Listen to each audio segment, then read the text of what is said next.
Maka saat bangun dari tidur, yang dilakukan oleh Rasulullah SAW pertama duduk terlebih dahulu. Ya, jadi kalau kita praktekkan misalnya teman-teman sekalian, kita misalnya ambil posisi tidurnya seperti ini.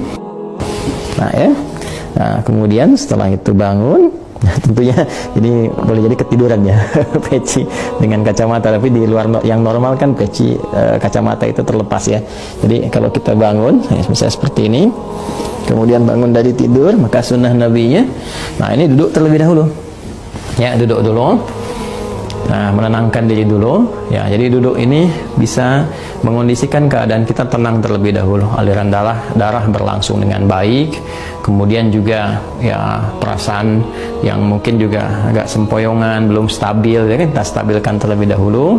Nah, jadi tidak dianjurkan bangun langsung berdiri atau bahkan ke kamar mandi atau tergesa-gesa, tidak. Kita mengambil keseimbangan diri dulu, biarkan darah mengalir dengan nyaman, nafas teratur, duduk terlebih dahulu. Ya, nah, lantas setelah itu maka Nabi menuntunkan supaya menghilangkan bekas ngantuk dulu ya dengan bagian tangan dari itu masaha biadihi min athari naumihi. Jadi kita menghilangkan bekas ngantuknya dengan bagian tangan yang diduga bersih gitu ya, seperti ini gitu kan. Nah, atau kalau kita duga baik bersih, kita gunakan seperti ini juga. Nah, apa tujuannya? Pertama, untuk membangun kesadaran terlebih dahulu. Ya, sebelum kita berdoa atau sebelum membacakan ayat-ayat atau kalimat thayyibah, supaya doa yang dibacakan, ayat-ayat Quran yang dibacakan, kemudian nilai spiritual yang dimohonkan kepada Allah itu tersambungkan dengan khusyuk. Ya, bisa khusyuk, bisa benar terasa dalam jiwa. Karena beda rasanya ketika Anda bangun tidur masih ngantuk berdoa misalnya, doa bangun tidur gitu kan, atau baca beberapa ayat dari Al-Qur'an, itu rasa kejiwanya akan berbeda dibandingkan ketika Anda menghilangkan rasa kantuk ya, kemudian sudah mulai agak fokus, sudah lebih baik ya. Kadang-kadang kan ada yang baru begini bangunnya jam 3 kan, tapi yang begini tiba-tiba lihat jam udah jam 4 ternyata 1 jam nggak sadar begini kan.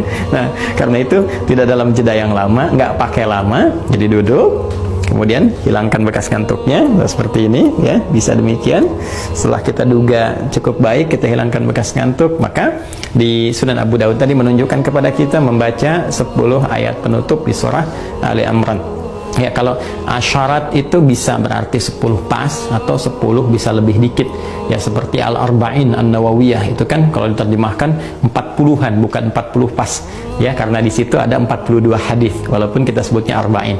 Di asyarat di sini bisa juga diartikan misalnya 10 lebih sedikit, atau misalnya kita ambil 11 lah ya, dari ayat 190 misalnya sampai dengan ayat ke 200 kan. Kalau kita hitung 190, 191, 192, 193, 194, 195, 196, 197, 198, 199, 200 kali 11 ayat ya.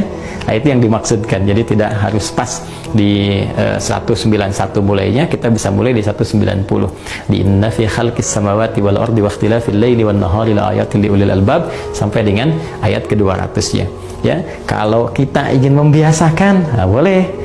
Ya, misalnya ya kita simpan mushaf dulu di samping, sebelum tidur kita mulai mencoba menghafalkan pelan-pelan ya, belajar.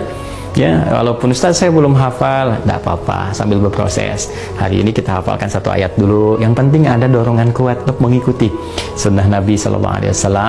Dan di balik ayat yang kita bacakan ini, itu nanti ada hikmah-hikmah yang sangat dalam. Bagaimana aktivitas kita setelah bangun dibimbing oleh Allah, sehingga semua jadi ibadah, memandang semua apa yang kita kerjakan, baik di langit, di bumi, semua ciptaan Allah itu mendekatkan diri kita kepada Allah, bukan sekedar berputar-putar bekerja. Berangkat gelap, pulang gelap, tapi Allah akan bimbing kita bagaimana menjadi pribadi yang ulul albab yang sesungguhnya, bisa mendapati esensi dalam kehidupan. Nanti ayatnya luas sekali, dalam kajian tafsir kita bisa uraikan. Jadi kita ambil dulu, duduk, hilangkan bekas ngantuk, membaca kurang lebih 11 ayat di penutup surah Ali Imran sambil belajar. Boleh 1 ayatnya. Kalau belum misalnya menghafal ya bertahap kita lakukan. Kemudian seperti kita ketahui ada doa juga kan yang sering kita bacakan ya. Masih ingat kan doanya? Alhamdulillahilladzi ahyana ba'dama amatana wa ilaihin nusyur.